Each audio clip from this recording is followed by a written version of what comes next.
Hello guys, in today's video I'm going to show you how to get best crosshair in Roblox Rivals. So once you have opened up Roblox Rivals, go to settings. On settings you want to go to crosshair option. On crosshair option, make sure that the static is turned on.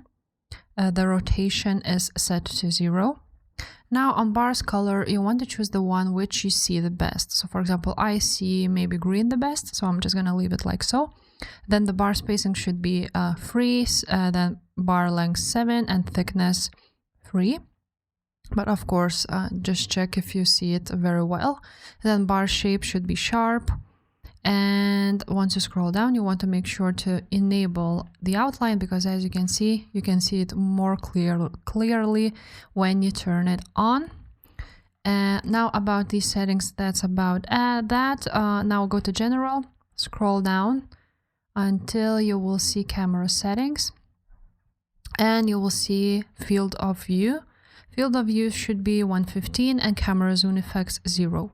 And that's pretty much it. If this video was helpful, guys, make sure to subscribe, and I will see you next time. Bye.